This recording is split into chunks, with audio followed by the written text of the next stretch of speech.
I'm Imu Shalev, and this is A Book Like No Other.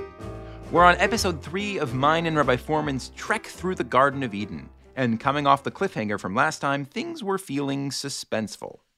Imu, I'll tell you the truth, in my off-camera or off-mic time pondering this stuff, it's been kind of mind-bending for me. How's it been for you? I am on the edge of my seat. Just a lot of anxiety here. The source of all that anxiety? The one tree theory. That wild possibility that the tree of knowledge of good and evil and the tree of life were one and the same. Brilliant insight or absolutely bonkers? I really wasn't sure. There was a lot of good evidence for this theory. In case the last episode isn't fresh in your mind, I'll recap quickly. First, there's Deuteronomy 30:15, which seems to almost equate the trees and the Torah, as if the trees were some kind of early Torah prototype. Now, most days that would be mind-blowing enough, because we tend to think of Torah as a text or a body of commandments. But Rabbi Fohrman argued that the trees in the garden were meant to nourish us, body, soul, and the two combined. And that's a beautiful way to think of Torah. But then, Rabbi Fohrman went a step further. Occam's razor. If the trees are Torah and there's one Torah, maybe there's only one tree. Maybe. No one less than Rav Yosef Kimchi seemed to think so, and this reading really helps with some textual problems. Chief among them, when the snake asks Eve which tree she can't eat from, she seems to answer it's the tree of life. Big problem if there are two trees. Problem solved if there's one. So why am I feeling all this anxiety? Well, enter Genesis 3:22. One little verse that seems to have the power to topple this whole theory to the ground. And that's where Rabbi Fohrman and I pick up in today's discussion. The real theory killer, which we keep on talking about, is chapter 3, verse 22. Vayomer Hashem Elokim, Hein ha'adam hayakach mimenu. And the Lord God said, now mankind is like one of us, ladat tov v'ra, knowing good and evil. Va'ata, and now, I have to banish him from Eden, lest he stretch forth his hand and eat from the tree of life and eat it and live forever. This verse seems to settle the question of whether there was one tree or two trees. And it seems to unambiguously tell us this theory, nice try, but obviously there were two trees. Why? Because now that mankind ate from the tree of knowledge of good and evil, what if he eats also from the tree of life? It really sounds like there's two trees. Right, that word gam me'etz hachaim also. Gam me'etz hachaim also really sounds like another tree, right? And also, let's say it's one tree. If it's one tree, he already ate from that tree, right? So if he already ate from that tree, and that tree has the quality of being a tree of life, then he's already going to live forever. He's already going to live forever. Well, what's God worried about? You already ate from the tree. That's a tree of life too. It's only one tree, so how come he's not living forever? Well, whatever reason he's not living forever by the first bite will be the reason he's not going to be forever by the second bite. So what are you so worried that he's going to take another bite of the tree? It seems like there's just no way out. There's obviously two trees here. So how is it that we deal with this verse? Rabbi Fohrman had a possibility in mind. What if the problem wasn't actually in the verses themselves, but in the assumptions we were making about what it means for the two trees to be one? To see that, we had to step back and unpack what those assumptions were. What does it mean to say that both trees are one tree? This is the crucial question, and let me pose that question to you, Ivo. What makes this tree a tree of knowledge or a tree of life? In other words, if the tree has both qualities to it, then how do you know which one it is at any given moment? I just can't get away from Hashem and Elohim, right? So sort of there's the Elohim tree and there's the Yud-Kei Vav-Kei tree. Okay, quick recap part 2. As we said last time, Elohim represents the God of power and doing, the big CEO in the sky side of God, the side of God we access via the tree of knowledge. Yud-Kei Vav-Kei is the nurturing God of compassion, who just wants to be with us, and who we connect with via the tree of life. But this duality, it's just a matter of perspective, which lens we happen to be looking through at the time. So what I meant was that maybe the tree was like that too, and that was Rabbi Fohrman's first thought also. Right. So that was and immediately where I went to in my head at that time. Oh, okay, So I great. said, okay, I know exactly what's going on here, right? There are these two aspects of the tree, and what makes it one tree or the other is whether you're thinking Elohim or whether you're thinking Yud Kei Vav Kei. If you're thinking Elohim, then you're thinking judgment, right? You're thinking good and evil. So then tree of knowledge is what it is. But if you think that there's a loving God who's the source of our life, then it's a tree of life. Now, if I would have to boil that down to one sentence, Emu, what determines at any given moment what tree it is your mindset. Right. So interesting. So you're saying that it's a matter of the human mindset, a matter of perspective. Yes. If I look at the tree in an Elohim sort of perspective, whatever that means, it's going to be a tree of knowledge of good and evil. But if I mock this just a little bit, if I squint a little bit and I cock my head just so, then it's a tree of life. Is that what you're saying? Yes. My first instinct was, sure, it's just a matter of mindset. To borrow an analogy from the world of science, it's a Schrodinger's cat kind of tree, right? There's the famous Schrodinger's cat experiment. In quantum physics, there's this paradox of light.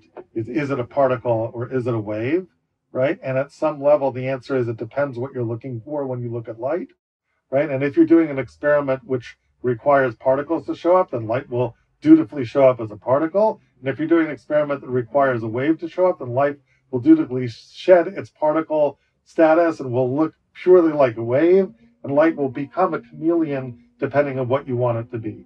So maybe the Torah is like light, and it seems like a really attractive notion. The problem is it doesn't quite jump through all the hoops in the verses. Here's why. Let's play it out. If we're right, so then when God says, Emu, I'll play God, you play man. Emu, eat from all the trees of the garden. He always does this, by the way. He never lets me be God. I always have to play man. You can play God if you want, but I don't think you're in this experiment if I play God. You got it. I say Emu/Adam, right? Eat from all the trees of the garden. They're wonderful. There's just one thing. I want you not to eat from the tree of knowledge of good and evil. So now interpret my words according to this theory I've just given. What has God just told me? You want me not to perceive of the tree as a tree of knowledge of good and evil when I eat from it? Yes. And how instead, by implication, should I view the tree? I'm welcome to eat of its fruit so long as I am perceiving it as a tree of life. Right. What he really means is, don't see me just as Elohim when you eat from the tree. See me more multidimensionally than that. And see the tree, therefore, as a tree of life. Don't just see it as a tree of knowledge of good and evil. Right? Oh, I think I know where you're going. Is your point here that if God really wants man not to cognize him only as Elohim, he wants him to cognize him as Yud Kei Vav Kei, then that means that if man ate from the tree of knowledge of good and evil, the very first thing God should want man to do is to run back, see the tree as a tree of life and eat from it. Absolutely. Right? God wouldn't freak out and be like, oh no, he's going to eat from the tree of life. Exactly. God should want that. That's the antidote. That's the antidote. In other words, if what makes the tree a tree of life is purely mindset, and if what I'm upset about is your mindset, that you've seen me the wrong way, then the antidote is I want you to see me the right way. Or a whole way. Right. So why would I keep you away from the tree lest you fix your sin and come to a proper understanding of me? I'm with you. That feels to me like a fatal problem. It's a fatal problem for the notion that what makes it a tree of life or a tree of knowledge is mindset. It can't be mindset because then God should be happy for us to adopt the right mindset. I'm at the edge of my seat again. I don't think it's two trees. I don't think it's one tree. Okay, good. So it means that if it's going to be one tree, the only way this theory can survive is if there's another thing that determines whether it's a tree of life or a tree of knowledge, other than straight mindset. Let me put it this way. It's not that the tree is a chameleon, that it could suddenly turn into a tree of life or a tree of knowledge. What if we took a simpler way of viewing it, which is there's an aspect of the tree, which is a tree of knowledge, and there's another aspect of the tree, which is a tree of life.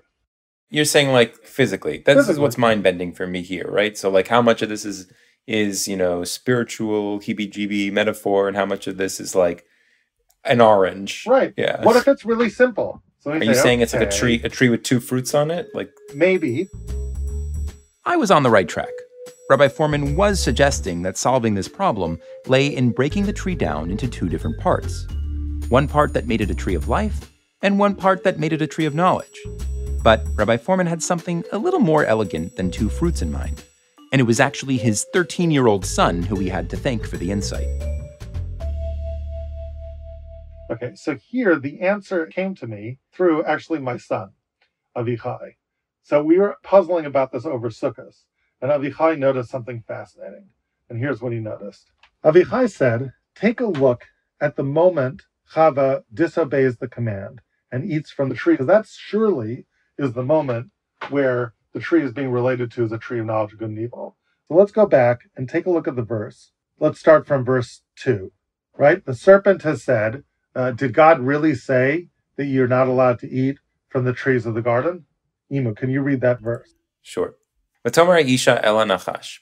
Right, the woman says to the snake, Mipri eitz hagan nochel. Right, so she's contradicting the snake. The snake said, I heard you can't eat from any of the trees. And she's like, no, we can. We can eat from the fruits of the trees in the garden.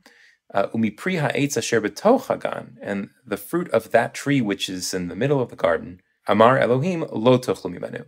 Right, God said, you can't eat from it. The lo tigubo, and you shall not touch it. Pen timusin. Right, lest you die. Yes.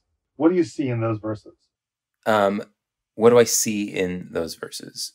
Lo tigubo is sticking out like a sore thumb. God does not say you can't touch trees, but Chava is like she's clearly wrong when it comes to lo tigubo. That's clearly a figment of her imagination. Right. So aside from her added prohibition that you should not touch the trees, what else strikes you in verse 2 and 3? What Avichai noticed is that there's a discrepancy from the way Eve is looking at eating from this tree and the way God looks at the problem that people might eat from the tree of life.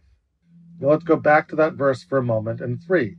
She just told the snake not eating from the tree, and then Batera Isha Kitova Itzlamachal the Chitava Hilenaim V'Nachmada Itzlaskil Batikach Mi Pirio Vatochal. Right? She saw that the tree was good to eat, etc., and she took from its fruits and she ate, and she gave to her husband also and ate. What Avichai noticed is that when eating from the tree of knowledge of good and evil, Eve and the narrator continually focus on the fruits of the tree. Mm-hmm. She said it to the snake, right? We're allowed to eat from the fruits of all the other trees. It's just the fruit of the tree in the middle of the garden. Remember, she never even talks about it as a tree of knowledge of good and evil. She just talks about it as the one tree in the middle of the garden. It's the fruits that you can't eat from it. Mm-hmm. And then when she eats, she reaches out and she takes the fruit and she eats it. And now go to the verse about the tree of life. When God banishes them from Eden. Now mankind's become like one of us, knowing good and evil. Va'ata pen yishlach yado, lest he stretch forth his hand, v'lakach gam me'etz ha'chaim v'achol b'chai l'olam. And take also from the tree of life, and eat and live forever. But interestingly, when God talks about the tree of life and the fear that man will eat from it, there's no mention of fruit. The word fruit is all over the place in eating from the tree of knowledge, but nowhere in the fear of eating from the tree of life. Are you suggesting that God's worried that not that they're going to eat? Oh, interesting. They're not going to eat from the fruits of the tree. They're going to eat the tree? Exactly. Why would anyone want to eat a tree? Is that like a hormonal imbalance? If that's what you were thinking, so was I. But at the same time, there was something really cool and compelling about Avichai's observation. When Eve is talking to the snake, she clearly specifies, Umi pri ha'etz asher b'toch hagan, amar Elokim lo tochlu. God told us we couldn't eat the fruit of the tree in the middle of the garden. The object of that whole discussion? It's the fruit. But then, if we flip to our theory killer in 322, right before the exile, and just take God's word at face value, what he's worried about there is that man will stretch out his hand, velakach gam me'etz, and take also from the tree. We kept stumbling over these words because we thought also meant also from the tree of life, in addition to the tree of knowledge. But Avichai was pointing out really a much simpler and more elegant reading. It means not just the fruit, but also from the tree itself. What God is worried about is that man will also take from the tree itself, as opposed to only of the fruit. So weird as it may be for God to be afraid that they'd want to eat the tree, It does seem to be what the verse is saying. And looking at the verse, I noticed a clue that began to clarify for me what God's fear was really about. Wait, there's also something interesting here, which is that it's not just that V'lakach gam me'etz hachayim, it's pen yishlach yado. Lest he stretch out a hand. That phrase doesn't seem to be necessary. The verse could have just said, now that humankind has become like one of us, lada'at tov v'ra, knowing good and evil, ve'ata pen yikach gam me'etz hachayim. Now, what if he takes also from the tree of life? No yishlach yado, no hand stretching necessary. Yishlach yado is violence. Right? That Yes. word is... When else do you have Yishlach Yado in Genesis? Al tishlach yadcha el hanar v'al tas lamuma. Oh, that's the Like Akedah. Genesis 22:12. It's the angel saying to Abraham, don't raise your hand against the boy or do anything to him. It's the ultimate violence. It's Abraham at the Akedah about to take his child, right? Later on, the Chazal will appropriate the word shlichut yad to be illegitimate violence against someone else's things. God is worried lest man do violence to the tree itself. Yeah, because taking a fruit is not violent. That's right. Wow, this is crazy. Right. Picking a tree's fruit doesn't hurt the tree, but eating the tree, that does. That destroys it. So putting aside why Adam and Chava would want to eat the tree, what was becoming clear was how God saw that desire as an act of violence.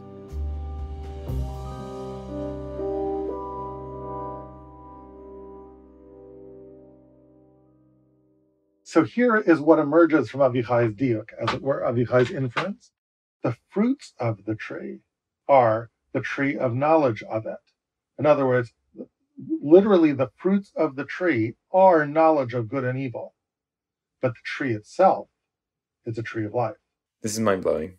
So it's the same tree. It's the same tree. The tree, the bark, the essence of the tree is life, but its fruits, Yes. its fruits are a tree of knowledge of good and evil. Are good and evil. And that actually harmonizes beautifully with our last session, right? Because Yes. world one is a world of fruits. It's a world of products. It's a world of outcomes. It's a world of results. But the actual essence of the tree itself, is all about source. It's all Exactly. life, breathing life, giving life. And sure, it produces fruits, but it is the source of life. I was trying to put the pieces together. Avichai's insight helped us understand how to read 3:22. If there was only one tree, why was God still worried about them eating from the tree of life after they already ate from the tree of knowledge? Because one was the fruit, the other was the tree itself. But I was noticing how nicely this divide fit with Rabbi Fohrman's reading of Genesis 2 from last time as well. He'd argued that the two trees nourish different parts of ourselves. As doers in the world, we long for God's practical guidance, and that's what the tree of knowledge gives us. How perfect that that's the fruit. Think about it even in English. We say things like, the fruit of my labor, or we had such a fruitful discussion. Fruit is a perfect symbol for outcomes and bottom line takeaways.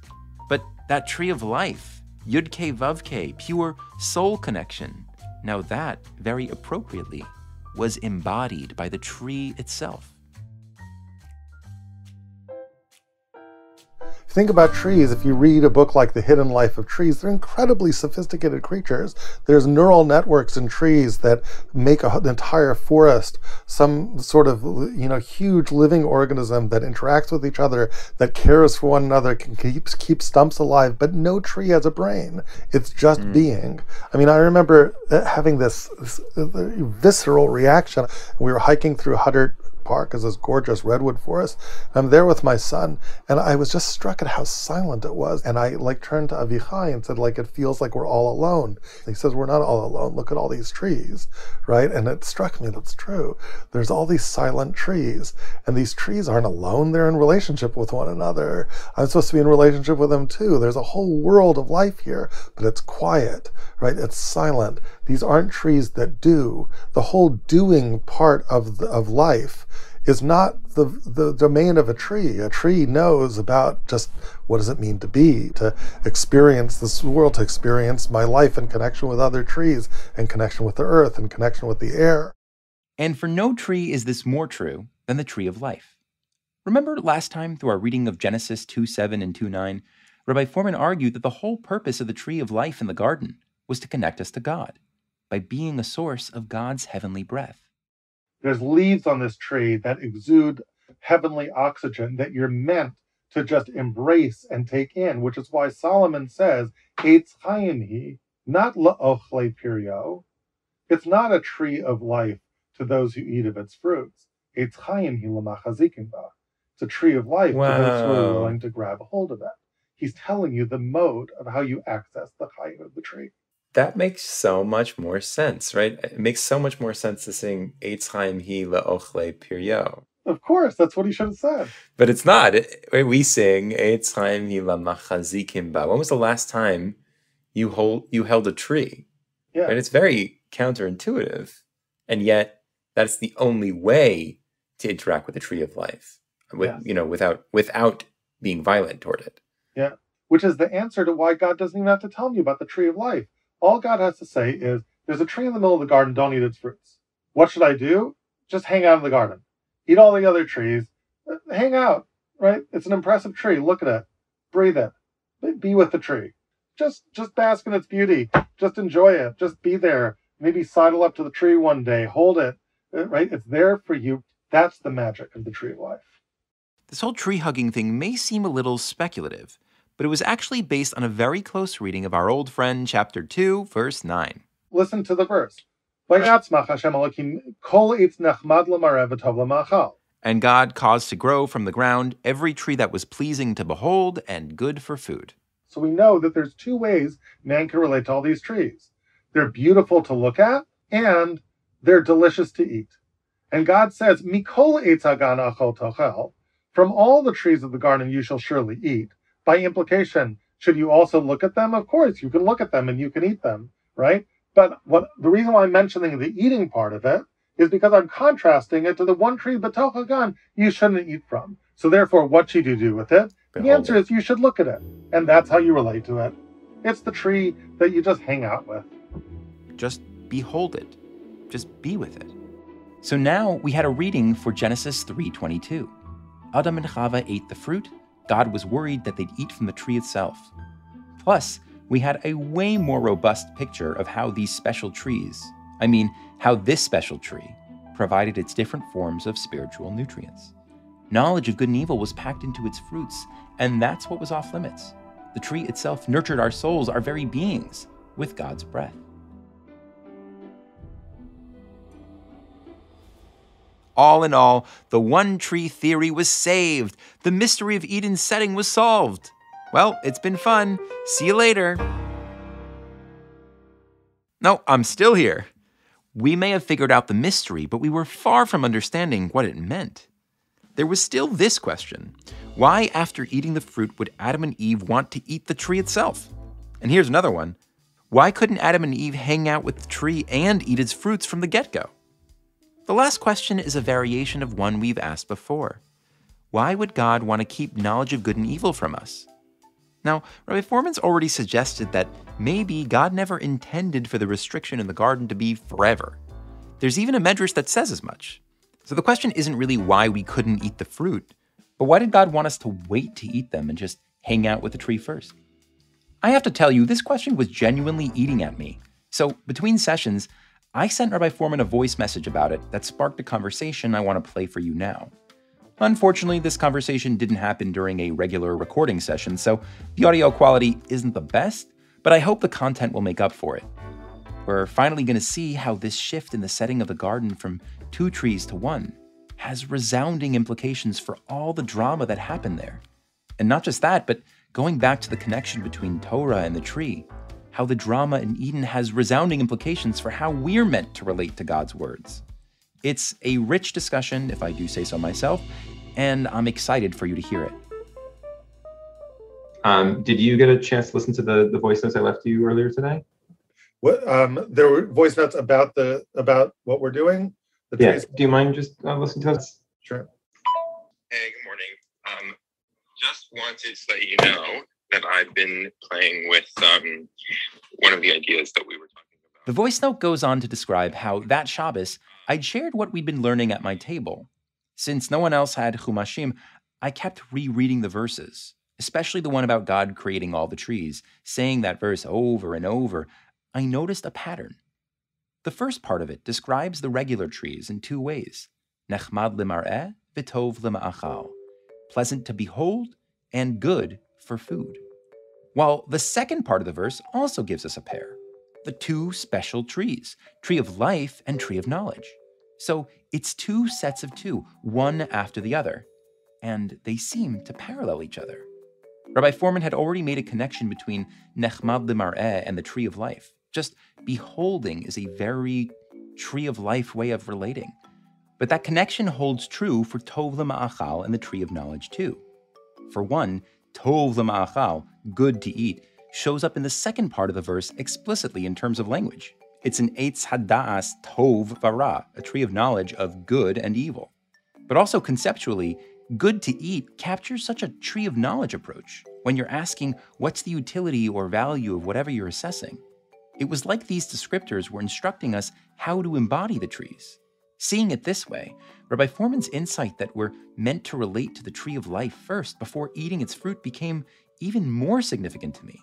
It's not intuitive that relating to the tree of life should come before relating to the tree of knowledge, but that beholding should come before eating, something about that did ring true. You can't really behold something after you've eaten it.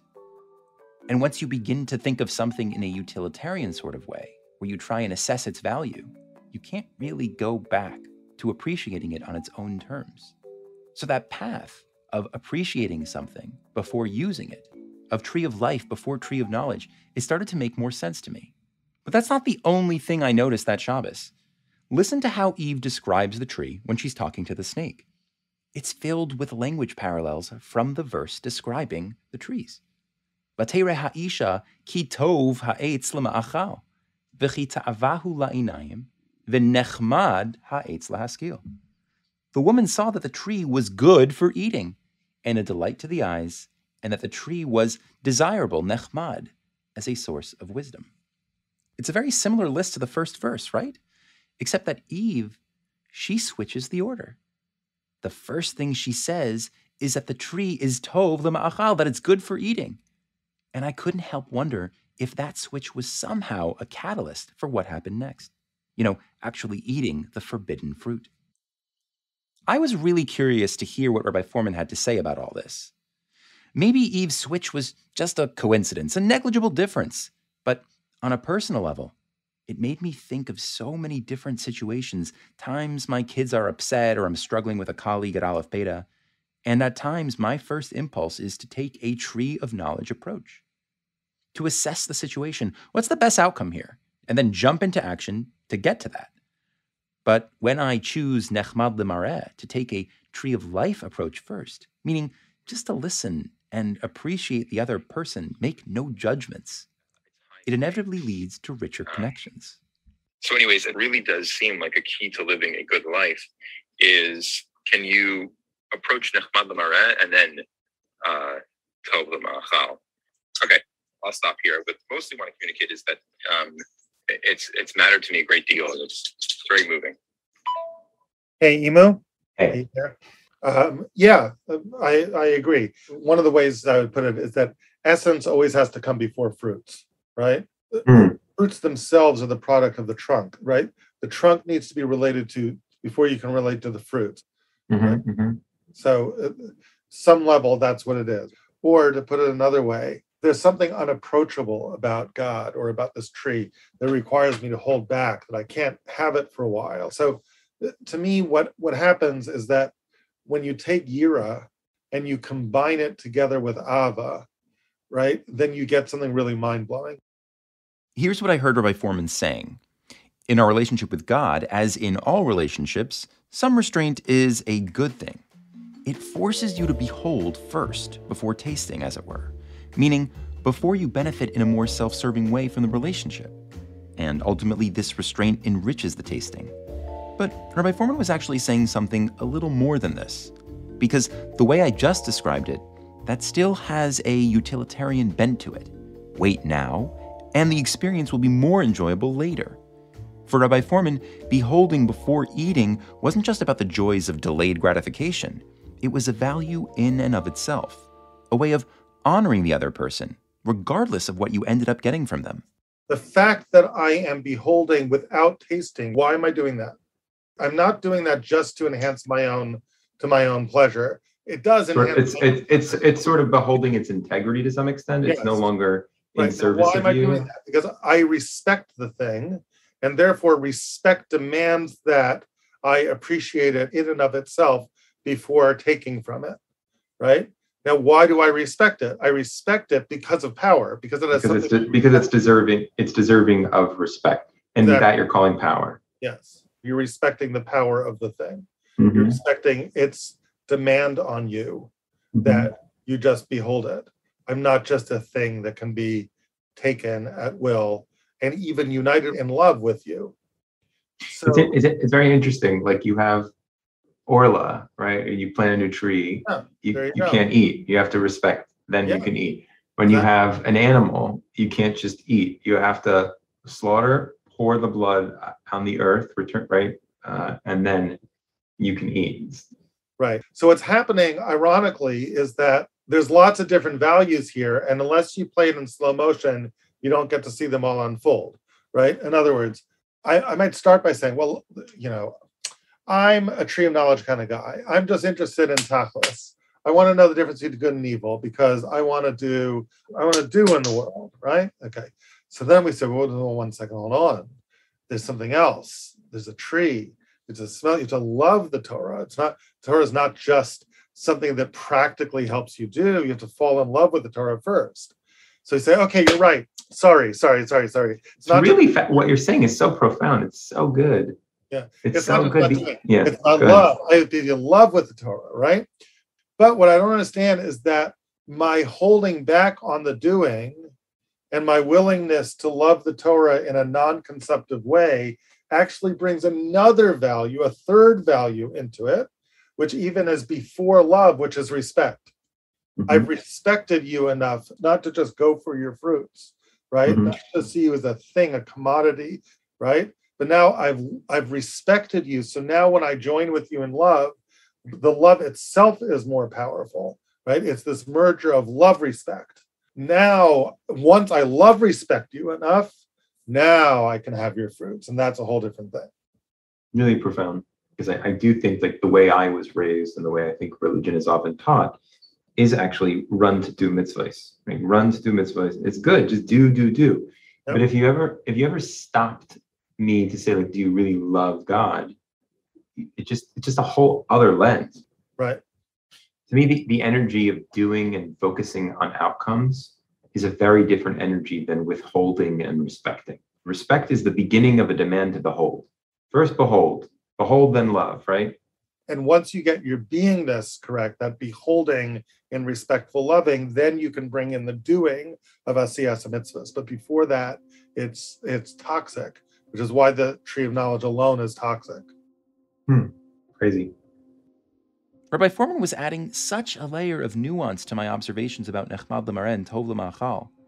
Why did God want us to hang out with the tree of life first before eating its fruits? The simple answer is building a loving relationship always has to come before just benefiting from what someone else has to offer you. But Rabbi Fohrman was answering an even deeper question than that. I think, implicitly, he knew that if love was all the first step was about, God wouldn't have had the tree of knowledge there in the garden at all. Why tempt us? He'd have just made a 100% tree of life paradise, and we'd have developed all the love in the world for him. So there has to be a reason why the tree of knowledge was there, and we knowingly had to behold it and wait to eat from it. And that reason, Rabbi Fohrman was saying, is that's how you develop respect in addition to love, which is the real foundation of a solid relationship. The kind of relationship God wanted to build with us in the garden. Beautiful, right? But there was another layer of nuance to this argument that I found fascinating as well. It doesn't take a genius to know you shouldn't use someone without caring for them. But the temptation of Tov L'Ma'achal is much more subtle than that.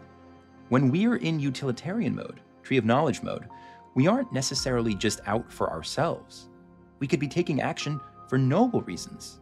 But even then, these actions are hollow without a strong personal connection grounding them. Even more than hollow, Rabbi Fohrman had called the tree of knowledge toxic on its own, which are strong words. But I think what Rabbi Fohrman meant by them will become clear if we jump back into the conversation. Having laid out how our relationship with the tree was supposed to develop, Rabbi Fohrman now turned to what went wrong. I also think it pays to tease out what happens, how things go wrong when you don't have those first two stages. I think the snake's temptation is already several things down the road, right? Snake's temptation, don't want to be like God, having been evil. That's like a very blatant power grab.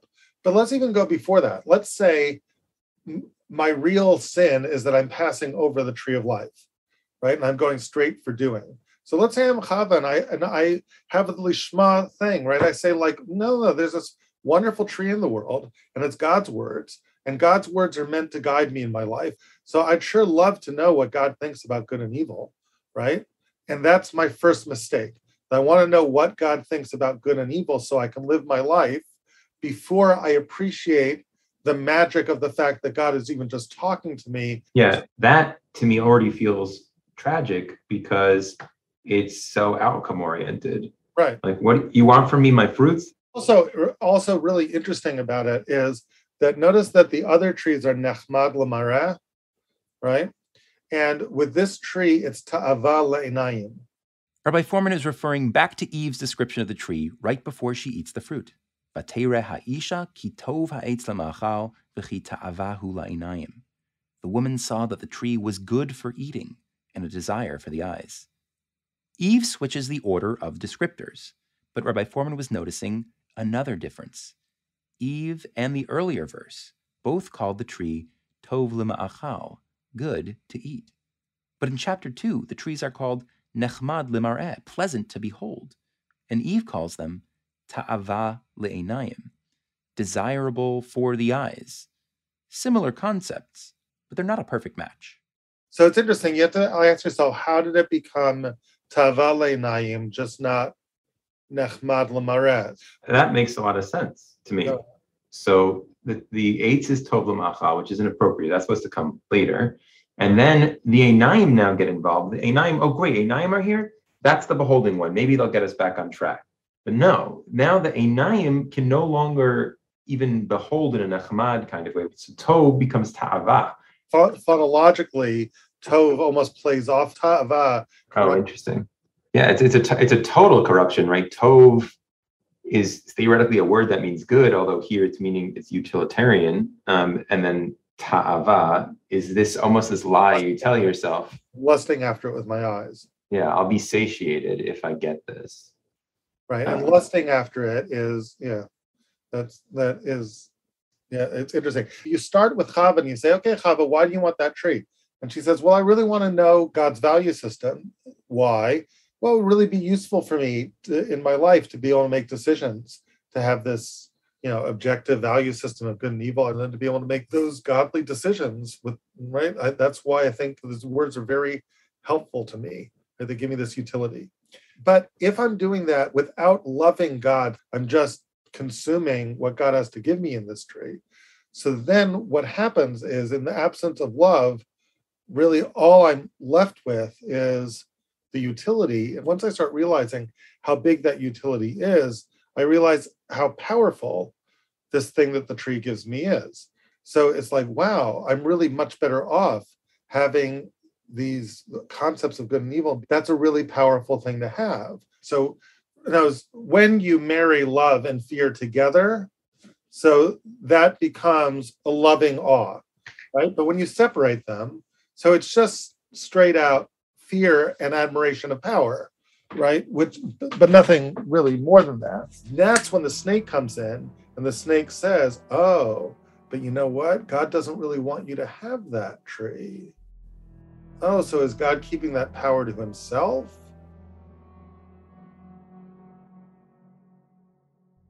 Rabbi Fohrman was describing a really dark, slippery slope, from desire for knowledge of good and evil to becoming power hungry. But I think it's a really wise insight.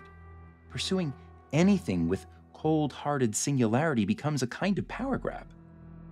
And being so obsessed with power leaves you vulnerable to being manipulated by someone like the snake, who will try to convince you everyone, even God, is just out for power themselves.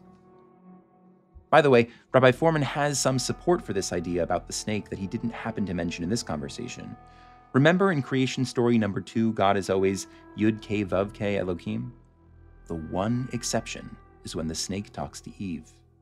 He says, Af ki amar Elohim? Did Elohim really say you can eat from all the trees of the garden? Just Elohim. No Yud Ke Vav Ke. It's like the snake saying, don't be fooled. God is only Elohim. And this whole exercise with not eating the fruit, that's just so he can keep all this power for himself. That's the deep lie that the snake tells, and it sends Eve into a tailspin, which I'll let Rabbi Fohrman continue to describe. Well, what I admire about God is his incredible power. And I am teaching myself to be powerful in that way. It's a very short step to say a very powerful person who admires power. Wouldn't God admire me even more if I was hyper competitive for that power, if I wanted a little bit more of it, right? And before you know it, I want to be the one who makes these distinctions. I want to be the ultimate sayer of good and evil. I want to displace God and be the owner of the tree, right? So it's kind of why power corrupts. It doesn't start corrupting you.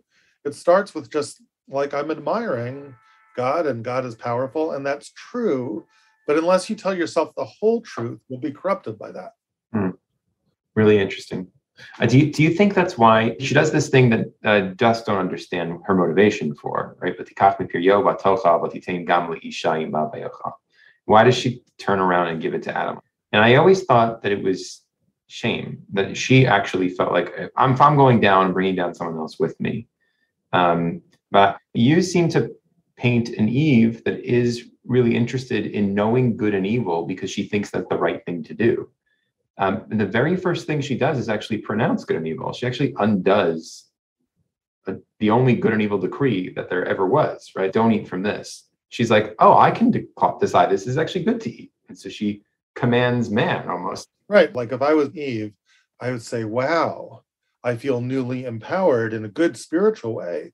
I know, I understand God's values from the inside. I understand these new concepts of good and evil. And God has opinions of all this stuff. And I feel hooked into some of his opinions. And it's amazing, right? And then I see Adam ambling along. And I think like, I'm supposed to be his mate. He's a yokel, right? He's naive. He's all lovey-dovey, right? He has no sense of what we could achieve, what we could do, of this incredible power that I have. I'm supposed to love him. I want him to be like me, right? So I hand him the fruit. But in essence, even though there's some love in what she's doing, kind of, because she wants to love an equal. But the problem is that what she was meant to do, she is nechmad l'mareh. She's supposed to appreciate his integrity. What she was supposed to do was she was supposed to be another human being who could do what only humans could do with Adam and love him for his humanity and have them both be humans in relationship with God. So instead, she gave him a list of his flaws. Right. So instead, that gives him a list of his flaws. And she says, I think I'd respect you a little bit more if you were more than human, if you had these incredible godly powers, which God doesn't quite want us to have yet, but look how amazing they are, right? So I'm actually shooting Ezer Kenegdo in the foot, because the whole idea of Ezer Kenegdo is what real love is to love the humanity in your significant other. And she's actually loving him for a rejection of humanity and wanting to be something more than that. I think that's profound already. It's actually one of the hardest things to do in a marriage is nechmad l'mareh. It's actually stop trying to change the other person. Yes, right. To be only human and to be able to love someone who's only human. Yeah, that's true. Yep. Nice.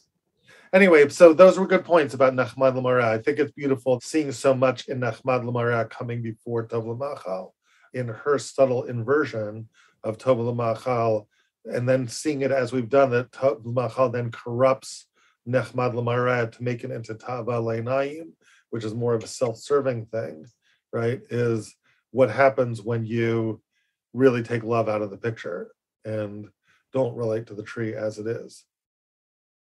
In episode 1, I told Rabbi Fohrman he'd taken the story of Gan Eden from me. After this conversation, I felt he'd given it back, a richer, fuller version of it. I had a sense of God's original plan for the tree and for us, but also how that plan tragically got derailed. But there was still that one question I keep mentioning that we hadn't answered.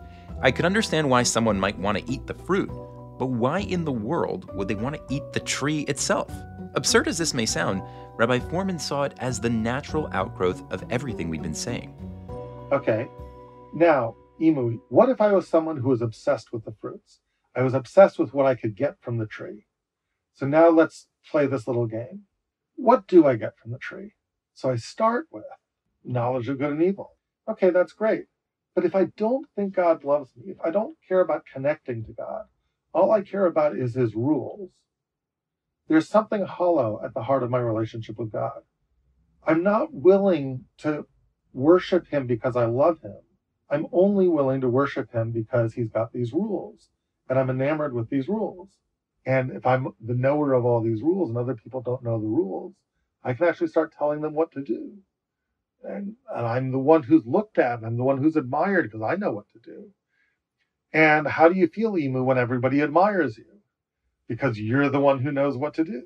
Powerful. That's a bit of a power trip. And you like that power. A powerful person, one who admired only the powerful side of God, might be tempted to think, well, maybe I should have a little bit more of that power. Might become power obsessed, right? You'd want to eat all the fruit, have all the knowledge. But then, you might want even more power than that. And then, because you hang around the tree, you begin to intuit that the tree had another power too. And it wasn't in the fruits. It was in the trunk. It was in the tree itself. And the power was immortality itself. If I could only consume not just the fruits, but take in the same way I took in the fruits, the tree itself, then I could be immortal. Just like the tree is immortal. You sound like a Silicon Valley tech guy, right? Originally, they get into it to try and make the world a better place, and then the tech investor or the tech entrepreneur gets more and more powerful. People give them more and more resources to back their next ventures and build their. By the way, I'm a capitalist. I think capitalism is wonderful. But there is this thing that happens when you become more and more powerful and you solve more and more problems, that some of the Silicon Valley elite starts thinking about the last great horizon. And it's sort of spoken hushed at parties in Silicon Valley. But how do we cheat death? How do we get our, right, Yes. upload our minds into a cloud? The problem, the tragedy is that God doesn't want you to look at the tree of life that way. It is true that it's a tree of life because it's an expression of God, the source of all life. But God's not interested in you eating from the tree and actually becoming immortal. That's not the point of the tree of life. The point is, while you're alive, you should breathe in from the tree. You should have a taste of eternity while you live in this world, right? You should enrich your life by connection with God, the source of all life. But if somebody wasn't interested in love and they were only interested in power, they wouldn't relate to the tree of life that way. They wouldn't relate to it by breathing it in. And the tragedy is they would begin to destroy the tree in an effort to take the last gift that the tree has to give. And therefore, God has to protect the tree. And that's why he banishes us from Eden. We think he banishes us from Eden because he can't stand us living forever. I think he's trying to preserve the integrity of the tree. Later, there will be a time for this tree. But I have to keep this integrity of the tree so that there'll be something to give later. How do you measure a life? Is it quality or quantity? The tree of life was supposed to enhance Adam and Chava's quality of life. But what if they just cared about quantity? They might consume the tree to steal its most essential power and lose the real gift it could give them. And so they had to go. With that, the story of the garden truly felt like it had fallen into place. But as I sat back, Something Rabbi Fohrman had just said piqued my interest. Later, there will be a time for this tree, but I have to keep this integrity of the tree so there'll be something to give later. Later when? We get kicked out of the garden. Game over. We never see the tree again. Or so I thought. But what I want to explore with you next time is the possibility that this isn't the last time we've seen the tree of life. And I don't mean metaphorically. That's not seeing the tree of life. Seeing the tree of life is actually beholding this vision. It reappears. The story of the tree of life isn't over. And once we begin to understand that the two trees are really one, it opens up to us not just the story of the Garden of Eden in a new way, but the rest of the Torah in a new way too. I'm super excited. I can't wait. Okay. We'll see you then. After this session, I turned my Tanakh inside out looking for the return of the tree. But I got nothing. Give it a try. See what you find. The one thing I kept coming back to was the connection between the tree and the Torah. If the tree was a precursor to the Torah, as Rabbi Fohrman had been arguing, then was Revelation the return of the tree? I knew that alone couldn't be what Rabbi Fohrman meant. He said the tree itself was coming back. That meant trunk, leaves, fruit, the works. But I felt like getting the Torah, Tree 2.0, had to be part of the story, somehow. And that made me wonder. I thought I knew what happened at Revelation. But then again, go back a few weeks, and I thought I knew what had happened in the garden. Next time on A Book Like No Other, the tree returns. It really does. And yes, it changes the whole story. Again. This time, the story of our beloved book, this incredible book like no other. But don't go yet, because there is a mini epilogue to this episode waiting in your podcast feed. Rabbi Fohrman and I explore some amazing implications of the idea that the tree of life was meant to extend quality, not quantity of life. Subscribe to A Book Like No Other to get notified when all new episodes are up, and if you're enjoying this journey so far, please rate this podcast, write a review, and share it with others. A Book Like No Other is a product of Aleph Beta, a nonprofit media company dedicated to helping people fall in love with Torah. If you like what you're listening to, I'm going to ask you if you can please consider joining the ranks of our paid members at alephbeta.org. Aleph Beta is a little bit of a weird nonprofit. We're almost entirely crowdfunded by people like you. So I just want to make this plea that if this Torah meant something to you, it's up to individuals like you who actually vote with their contributions, with their small donations, to say, hey, I believe in this. I like what you're doing. Your contributions go towards teaching and spreading high-quality Torah to as many people as we possibly can. If that mission matters to you, and if you want to support it, it means the world to us. Thank you for partnering with us and enabling us to do this really meaningful work. This episode was recorded by Rabbi David Fohrman and me, Imu Shalev. It was edited by Tikva Hecht with additional edits by Evan Wiener. Audio editing was done by Hilary Gutman. A Book Like No Other's senior editor is Tikva Hecht. Adina Blaustein keeps all the parts moving.